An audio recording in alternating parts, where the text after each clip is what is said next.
Delta FM. Municipal 2026. Parole de candidat.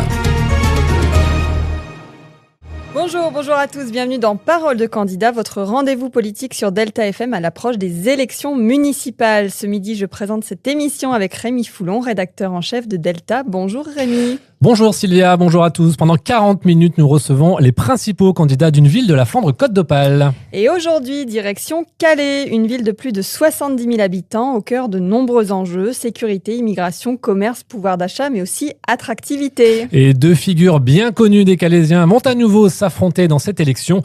Le député du Pas-de-Calais, Marc De Florian, candidat du Rassemblement national, et la maire sortante, Natacha Bouchard. Notre premier invité est Marc De Florian, tête de liste Unis pour Calais. Bonjour. Bonjour. Vous êtes député du Pas-de-Calais, aujourd'hui candidat RN à la mairie de Calais. Pourquoi vouloir quitter l'Assemblée nationale pour l'hôtel de ville ? Je l'ai toujours dit aux Calaisiens depuis que je suis élu à Calais en 2020 et puis après en ayant été élu député en 2024, j'ai toujours dit et promis aux Calaisiens que la priorité serait pour Calais, les Calaisiens, l'échelon de proximité. Le mandat de maire est un mandat où on a beaucoup de moyens pour agir au service de nos concitoyens. Pour ceux qui ne vous connaissent pas, vous êtes originaire du Morbihan, vous me rattrapez si je me trompe, Marc-Antoine De Florian, de votre vrai prénom, ancien militaire, parachuté à Calais par la famille Le Pen et issu d'un milieu bourgeois plutôt en contraste avec les réalités sociales et économiques d'une ville comme Calais. Est-ce que vous pensez qu'aujourd'hui, vous êtes identifié comme un vrai Calaisien ?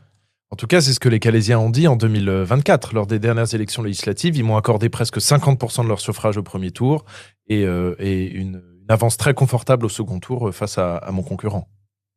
Donc, vrai Calaisien. Calaisien adopté. En tout cas, c'est ce que les Calaisiens semblent dire. Alors, on vous sait assidu à l'Assemblée nationale. Vous avez participé à tous les votes solennels à l'Assemblée. Mais vos adversaires vous reprochent de ne pas déposer de proposition de loi. Je pense que c'est l'occasion d'expliquer un peu comment fonctionne le travail parlementaire. Allez-y. En réalité, je dépose un certain nombre de propositions de loi qui sont travaillées au sein du groupe RN et même de notre intergroupe avec nos alliés de l'UDR, l'Union des droites pour la République.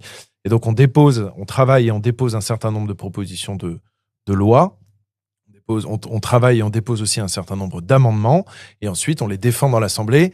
Vous pouvez suivre à la fois sur le site de l'Assemblée nationale l'ensemble des travaux parlementaires écrits auxquels j'ai participé et également sur mes réseaux sociaux l'ensemble de mes prises de parole dans l'hémicycle qui sont autant de moyens de défendre le territoire et puis également la nation sur le programme sur lequel j'ai été élu. Alors, ce qu'on vous reproche, en tout cas vos adversaires, c'est plutôt qu'on est sur des propositions de loi ou sur des textes qui sont travaillés sur des problématiques nationales et pas forcément locales. Mais c'est le principe de l'Assemblée nationale. La loi, elle s'adresse à toute la nation. Et là, il y a un petit peu soit de méconnaissance, soit de populisme de la part de mes concurrents. La loi, elle n'a pas pour objet de traiter les cas particuliers, mais en revanche, il y a un certain nombre de sujets du territoire que j'ai eu l'occasion de défendre à l'Assemblée nationale. Ça fait partie du mandat de député, le contrôle de l'action du gouvernement. Et donc, je suis intervenu sur la question du dumping social transmanche, sur la question des inondations, sur la question des watringues, sur la question des violences intrafamiliales.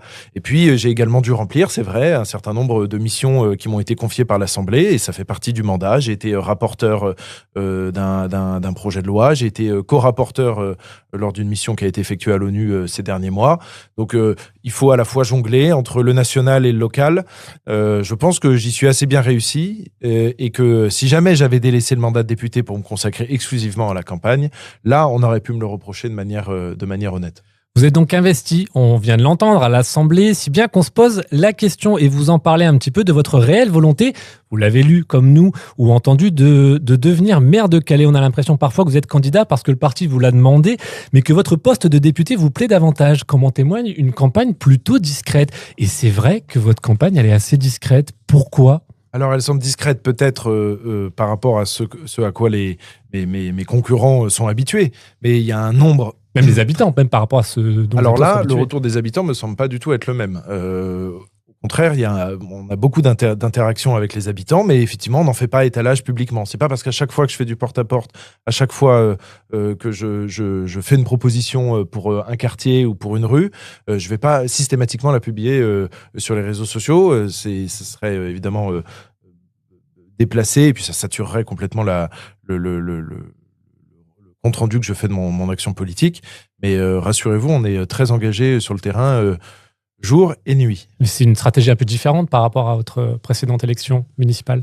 Oui, mais parce que l'élection municipale est une élection de proximité. Donc l'élection municipale, elle se joue pas dans les grands médias, elle se joue pas sur les réseaux sociaux, elle se joue en contact direct. Et on peut pas forcément faire étalage de tous les contacts directs et faire un selfie avec chaque Calaisien avec qui on échange sur les questions municipales. C'est ce que vous avez appris, retenu de ce mandat en tout cas par rapport aux élections 2020 ? Oui, absolument. Et d'ailleurs, semble-t-il, si j'étais si loin que ça du terrain, je ne susciterais pas autant de doutes et d'inquiétudes chez mes concurrents. Ils semblent quand même être très mobilisés depuis très longtemps, depuis presque plus d'un an, pour justement empêcher empêcher ou freiner la dynamique qui est issue de mon engagement de long terme depuis 2020 et puis également depuis l'élection législative de 2024. Alors, sur votre liste figure Edwige Bleblon, ancienne adjointe de Natacha Bouchart. Est-ce que vous pouvez nous expliquer un petit peu comment est né ce rapprochement ? Est-ce que c'est elle qui est venue vous voir ou comment ça s'est fait ? Alors, je ne saurais pas vous retracer la chronologie exacte. En revanche, ce que je peux vous dire, c'est qu'Edwige Bleblon, elle, n'a pas bougé de conviction. Elle est fidèle au socle de valeurs pour lequel elle s'est engagée en politique. C'est une femme de droite, elle l'assume. Elle est engagée depuis 2008. En revanche, ce qu'elle a constaté, c'est qu'effectivement, la liste de ma concurrente, elle, a glissé progressivement vers le macronisme et même vers la gauche aujourd'hui, à tel point qu'on se demande quelle est la cohérence politique de cette nouvelle majorité qui se propose aux Calaisiens. Il y a quand même sur la liste de ma concurrente des gens qui ont appartenu à des listes très à gauche, où certains membres avaient appelé à voter Jean-Luc Mélenchon. Donc là, il y a quand même un grand écart qui me semble difficile d'expliquer, de justifier auprès des Calaisiens et qui pourrait peut-être faire accroire l'idée que cette liste est peut-être plus une coalition d'intérêts personnels et d'ambitions personnelles plutôt qu'un vrai projet appuyé sur un socle de valeurs solides. Pourtant, si on prend l'exemple, le modèle dunkerquois avec Patrice Vergrit, ancien ministre, qui a élargi, lui, des communistes aux socialistes en passant par le centre, les macronistes, mais aussi les républicains. Et il y a des résultats et ça fonctionne ? Ah bon, on verra. L'élection n'est pas encore passée.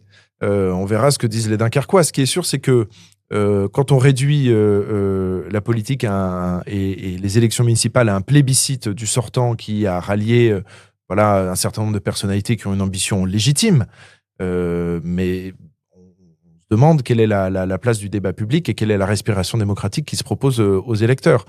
Et ce genre de situation, c'est celle qu'on a connue en 2017 où Emmanuel Macron avait dit vouloir faire du en même temps et unir les gens de la droite et les gens de la gauche. Et on s'est retrouvé avec finalement un bloc central qui s'est complètement fissuré parce qu'il n'avait aucune cohérence, ni politique, ni idéologique. Il n'avait d'autre cohérence plutôt qu'un agglomérat d'ambition personnelle. Donc Edwige Bleblon, c'est plutôt elle qui est venue vers vous. C'est pas vous qui êtes allé la chercher sur la liste de Natacha Bouchart. Alors je saurais pas vous retracer la chronologie exacte, mais en tout cas on s'est retrouvés naturellement. Ça c'est flagrant et donc je suis très honoré de l'avoir à mes côtés comme colistière. D'ailleurs c'est marqué sur le programme. On assume le binôme et je pense que c'est essentiel à un équilibre aussi au sein d'une majorité, d'avoir des gens qui viennent du RN, des gens qui viennent de la droite plus classique comme Edwige. Et puis ça permet aussi d'avoir une gouvernance plus apaisée, moins centralisée, moins monolithique. L'idée, c'est donc de former un binôme ? Absolument, on forme déjà un binôme. Et puis il s'agira aussi de le conserver et de l'épanouir, ce binôme, dans l'exercice des responsabilités, si les Calaisiens nous font confiance, les 15 et 22 mars. Alors, vous incarnez le Rassemblement national dans une ville symbolique sur la question migratoire. C'est pas à vous que je vais l'apprendre. Face à cet enjeu, que se passe-t-il demain si vous êtes élu ? Il y a un certain nombre de mesures qu'on propose dans notre programme. Mais il faut savoir que la question de la crise migratoire n'est pas au cœur de la campagne municipale. Parce que ça n'est pas au cœur des prérogatives du maire. Et les Calaisiens le savent très bien. Les électeurs sont des gens souvent plus intelligents que les politiques qui se présentent à leur suffrage. Et donc, il y a un certain nombre de mesures qui sont dans la main du maire que je propose. Je propose la hausse de la police, la hausse des effectifs de la police municipale. Je propose le fait de réserver la gratuité des transports aux ayants droit. C'est-à-dire que j'en exclus de fait les clandestins et c'est une volonté. Donc, ça rentre dans la campagne finalement, le problème absolument, migratoire. C'est une mesure parmi d'autres. C'est un point important, mais ça n'est pas le point unique et ça n'est pas un point focal. C'est un point parmi d'autres avec une politique de baisse des impôts. Je suis le seul à le proposer, avec une politique qui vise aussi à favoriser l'égalité républicaine et encourager le pouvoir d'achat des Calaisiens par la mise en place d'une tenue unique à l'école. C'est également la reprise du centre commercial de centre-ville des 4B, officiellement Calais Cœur de Ville, plus connu par les Calaisiens sous le nom des 4B, par un investisseur privé pour nous débarrasser du déficit de 800 000 euros qui plombe les finances de la ville chaque année. Donc, vous voyez, il y a un certain nombre de mesures fortes, marquantes, et que je suis très fier de proposer et de défendre auprès des Calaisiens. Alors, Natacha Bouchart dirige la ville depuis 2008. Selon vous, quel est son plus grand échec et quelle est sa plus grande réussite? Comment jugez-vous son bilan? Alors, je dirais que son plus grand échec, c'est, je commence par le négatif, on termine par le positif, c'est plus élégant. Je dirais que son plus grand échec, c'est l'emploi. Elle a développé la logistique qui consomme beaucoup de surface pour peu de création d'emplois. Elle a développé le tourisme qui est soumis à des variations météorologiques et de conjoncture économique nationale et internationale. Ces deux piliers du développement, ils sont tout à fait légitimes, mais ce sont que les deux roulettes du vélo, si je puis me permettre. La roue centrale, ça doit être l'industrie. Et là, pour le coup, on a perdu 400 emplois industriels en 3 ans. Faute de volonté politique volontariste visant à démarcher et attirer les entreprises industrielles, faute d'avoir non plus anticipé la libération des terrains pour permettre et l'électrification de ces terrains pour permettre l'implantation des usines, et puis faute aussi d'une politique fiscale attractive pour les entreprises. Aujourd'hui, nous avons, c'est un peu technique, pardon pour nos auditeurs, mais un versement mobilité qui est à 2%, qui est au maximum et qui touche toutes les entreprises de plus de 9 salariés et qui pèse considérablement sur la masse salariale des entreprises de plus de 9 salariés, qui les empêche d'embaucher, qui les dissuade d'embaucher. Et donc moi, je propose une baisse de cet impôt, par exemple, pour les entreprises. Vous avez parlé de tourisme, on va y revenir. Si vous êtes élu maire de Calais, quid des machines, du Dragon, du Varan et bientôt des iguanes? Alors, il y a déjà un iguane à Calais qui complète le trio du Dragon et du Varan. Les machines sont là, les spectacles sont une grande réussite, et donc ça, il faut le saluer. En revanche, l'exploitation au quotidien de ces machines n'atteint pas les résultats espérés. Par exemple, le patrimoine architectural bâti de Calais attire davantage de visiteurs que les machines. Le beffroi, le phare. Et les retombées ne sont pas les mêmes, les retombées économiques autour? Eh bien, absolument. Les retombées économiques sont, à mon avis, meilleures pour ce qui est des visiteurs qui viennent visiter le patrimoine architectural. Je pense que c'est un public qui a plus vocation à dépenser dans notre ville une fois qu'il est venu. Donc, qu'est-ce que vous changez si vous êtes élu maire? Alors, j'optimise l'usage des machines du front de mer. J'en réduis les jours de rotation. Je les fais tourner le week-end, je les fais tourner pendant les vacances scolaires, je les fais également tourner sur commande s'il y a des gens qui veulent réserver pour un événement. Mais en revanche, je le fais pas tourner à vide un mardi matin de février. Là, c'est sûr que ça nous coûte de l'argent, ça use des pièces, ça mobilise de la maintenance.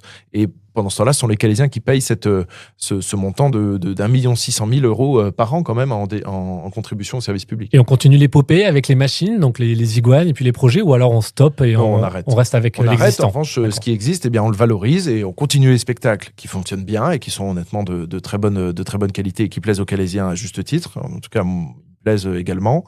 Et puis, on optimise l'usage de ces machines. Le Varan a la possibilité d'être déplacé, donc pourquoi pas le louer également à d'autres communes qui souhaiteraient en bénéficier. Alors, je reviens un petit peu en arrière parce que on vous avait demandé le plus grand échec de Natacha Bouchart durant son mandat. C'est quoi sa plus grande réussite? C'est vrai qu'on n'en a pas parlé. Est-ce que c'est ce dont on parlait à l'instant? Non, je dirais que c'est plutôt la réalisation du front de mer, la rénovation du front de mer qui mérite d'être amendée, à mon sens, d'être plus végétalisé, moins minéral et dans un style peut-être plus classique, celui auquel les Calaisiens sont attachés, le style néo-flamand de l'immeuble de la Matelote, de l'hôtel de ville. Et donc là, il y aurait peut-être un petit rehausseur de goût à mettre dans l'architecture du front de mer. Vous en avez parlé tout à l'heure, les bus gratuits. On sait que le RN s'est toujours affiché contre les transports collectifs gratuits, parce que rien n'est gratuit. Quelle sera, pour reprendre les propos, quelle sera votre position si vous êtes élu? Est-ce qu'on maintient les bus gratuits? Alors, pas pour tout le monde, mais est-ce que dans le temps, les Calaisiens pourront continuer de prendre le bus gratuitement, clairement? Oui. Réponse claire. Question claire, réponse claire. Oui, les Calaisiens pourront bénéficier du bus gratuit, mais pas que les Calaisiens. Il y a également tous les habitants de l'agglomération qui dépendent du réseau. Et puis, il y a également ceux qui travaillent dans l'agglomération. Les touristes? Et les touristes, absolument, mais j'en exclus volontairement les clandestins qui sont venus Donc il illégalement. faudra sur montrer notre ses papiers quand on monte dans le bus. Non, il faudra présenter sa carte de gratuité. La carte gratuite, comme ça existe dans de très nombreux réseaux de bus, à Montpellier par exemple, réseau de bus et de tram en l'occurrence à Montpellier, il y a une gratuité qui est réservée aux ayants droit qui sont les acteurs de l'agglomération. Vous dites que ce sera aussi gratuit pour les touristes ? Oui, absolument. Les touristes, ils peuvent présenter, je vous dis, une facture d'hôtel ou une facture d'hôtel, par exemple, avec laquelle ils pourront bénéficier de la carte gratuite. Mais moi, juste pour terminer, j'ai du mal à comprendre, mais si je sors d'un hôtel, j'ai une facture, je vois un migrant, je lui donne ma facture d'hôtel, il peut monter dans le bus ? Écoutez, là, vous rentrez dans les détails techniques, on amendera. Et si jamais ça marche pas avec les touristes, parce que c'est l'occasion pour certains de contourner la mesure, les touristes paieront le bus. Mais seulement pour l'agglo, alors. Alors, ce sera uniquement pour ceux qui vivent et qui travaillent dans l'agglo. Voilà, on ne va pas se laisser déborder parce qu'il y en a qui contournent les mesures. D'accord. Parmi vos projets, vous avez annoncé la création d'une prison à Calais. Oui.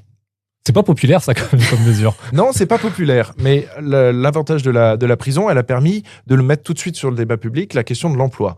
Et une prison à Calais, c'est 200 emplois directs et 200 emplois indirects. Et ça correspond exactement au nombre d'emplois industriels qu'on a perdus ces 3 dernières années. Alors, bien sûr, c'est un sujet qui peut être clivant, mais en tout cas, on élargit la fenêtre du débat public. Et puis, on dit aux Calaisiens, voilà, moi, je vous propose cette solution. Vous pouvez la refuser puisqu'elle sera soumise à référendum. Mais en tout cas, moi, les 400 emplois qu'on a perdus, j'ai une solution clé en main pour pouvoir la mettre en œuvre, parce que l'État cherche des communes où installer des prisons. Et donc, si on lève la main et qu'on dit, OK, on accepte d'avoir une prison sur notre territoire, les 400 emplois, on les aura très vite en quelques années. Voilà. Mais encore une fois, ce sera aux Calaisiens de décider par référendum, une fois qu'on leur a présenté un projet bouclé. Il y en a déjà 2 quand même pas très loin, à Dunkerque et à Longnes. Oui, mais les prisons françaises sont pleines. C'est d'ailleurs pas à l'honneur de notre pays. Et donc, ça nuit aux conditions de travail des agents pénitentiaires. Ça nuit aux conditions de détention des prisonniers. Ça nuit également aux familles qui sont obligées de fréquenter des lieux parfois insalubres. Donc là, je propose cette solution aux Calaisiens. Ce sera à eux de décider après les élections, dans le cadre des référendums, lorsqu'on pourra leur dire voilà ce qu'on va construire, où, comment et quelles en seront les retombées. Et ce sera très clair. Et si je perds ce référendum, parce que les Calaisiens me font l'honneur de m'élire maire le 15 et le 22 mars, si je perds le référendum après, c'est pas grave. J'aurais donné la parole aux Calaisiens, j'aurais donné la parole au peuple. Là-dessus, il n'y a aucun problème. C'est même plutôt un motif de fierté. Face à vous, Natacha Bouchart met en avant son expérience et sa gestion des crises. Qu'est-ce qui vous rend, vous, plus crédible pour diriger la ville de Calais demain ? Je vous ai expliqué. D'abord, je suis le seul, par exemple, à proposer un programme chiffré. Et une prison aussi. Non, mais je propose un programme chiffré. Au-delà de la prison, parce qu'on en a parlé déjà longtemps. Mais je suis le seul à proposer un programme chiffré.